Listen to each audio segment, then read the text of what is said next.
Hello and welcome to Art of the Pulse Bomb. Pulse Bomb is really well known for its raw power and brawling capabilities, but today I want to examine it as more of a strategic tool. So to that end, we're not going to discuss mechanics or combos, we're going to focus on decision making. So here we have three basic ways to use Pulse Bomb. The first is head on, you're facing your opponent, they're facing you. The second is a reverse, where you blink past your opponent, turn around and Q. And the last one is a sneaky style, where you set up behind your opponents, ideally they don't know you're there, and you go for a stick while they're facing away from you. Now, this third style is going to be what we're focusing on today, but I want to go back quickly to those first two styles.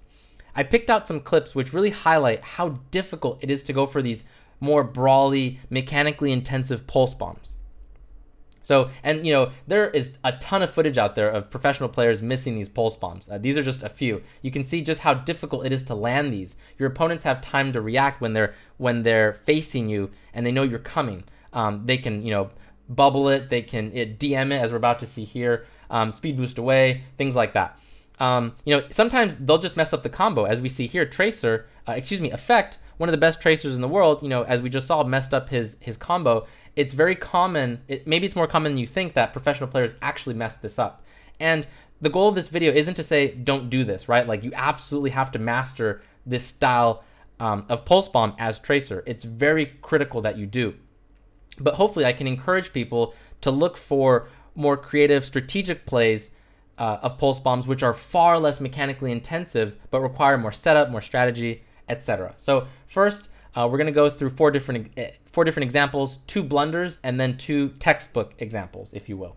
Okay, so here we have Effect again.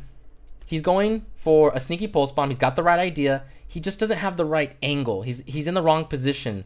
As you can see here, he has to go for a head-on pulse bomb. He could also wait for the opponents to extend further out, but that has risks of its own. So he's just really not in the right spot. I would have preferred really preferred for him to position around here if possible. Tons of room to work with. There's health packs on that side as well, corners to go around, and a really good angle to get a sneaky pulse bomb. So as you see here, he's gonna go for it.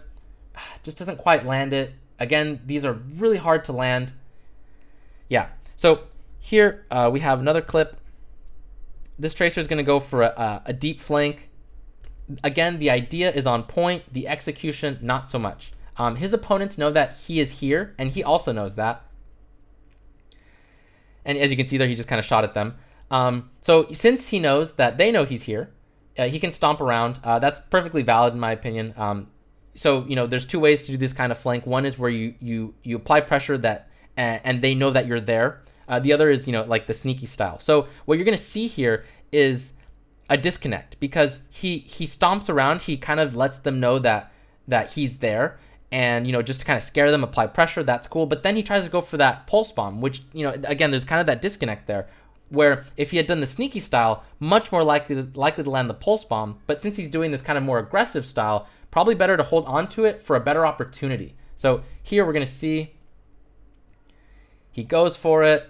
Doesn't quite land it, and right here you're gonna see his Winston actually just joined him in the fray, right? So if he had just waited another few seconds, he could have sandwiched his opponents really nicely, probably just killed them with left click, or again, maybe a better opportunity represents itself when you're sandwiching your opponents, right? So a bit of a miscalculation there. The execution not quite on point.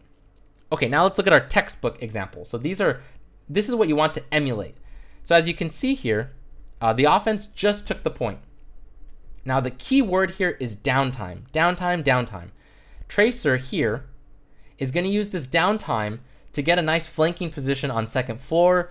He's going to use his crouch key. He's going to be listening. It's pretty much perfect. So what I want players to take away from this is utilize your downtime, especially as tracer. I see far too often, even at the professional level, tracers just kind of like do nothing when there's downtime. Definitely be setting yourself up for the next fight, as we're about to see here. Cool. So he goes for the second floor, starts crouching. He's listening. He's probably communicating with his teammates about anything important. He's checking his corners. He's checking his flanks to make sure he's not vulnerable. It's perfect. Now, he either heard something or his teammates told him something very crucial, and he liked what he heard. He's going for a pulse bomb. Boom. There it is. So, yeah, if you want to emulate that, that's the one to emulate. Cool. Now let's go for another one. So here, this is a really good example of how to contest and push flanks. So again, even at the professional level, where there's a lack of this, definitely in solo queue, there's tons of flank routes that get completely untouched or at the very least uncontested a lot of the time. So please utilize your flanking routes, use them, use them, use them. So here, Soon is going to make the mistake of not crouching. Please crouch when you can. And that's going to allow Klaus to get the jump on him and force the recall. That's it. This is over. He already owns this side of the map now. He can contest, not just contest. He can actually push Soon away by doing this. And he tests the waters for a little bit here. He's kind of dancing. He's like, oh, okay, what's going on? He's waiting for his blinks to come back before he decides what to do. And then when he gets kind of the lay of the land and knowing that recall's down for his opponent, he goes for the flank. He's like, all right, it's time. It's go time. This is so decisive and it's timed so perfectly. Again, this is exactly how you contest flanks and how you push them once you've won them. So then he kind of crouches here for a second, kind of not sure if he should go for it. He realizes his opponents are very engrossed in the fight and says, now's my opportunity. His blink is about to come back, and then he goes for the stick as soon as the blink is up. So, and there it is. Awesome. Cool. So I hope this video was educational. Again, the key takeaway here is, not to do these brawly, mechanically intensive style of pulse bombs where you're kind of like in the fight and you're going for head-on pulse bombs and you're doing these tricks where you go behind your opponents really quickly with like a turnaround 180, things like that. You have to master those. But please, myself, I'm not a very good tracer player, but I can actually perform at a really high level purely because I understand the game, strategically, and I can use pulse bombs in this manner, which apply a lot of pressure because I'm not so great mechanically. So again, I hope this video was educational. If you liked it, please subscribe. Thank you.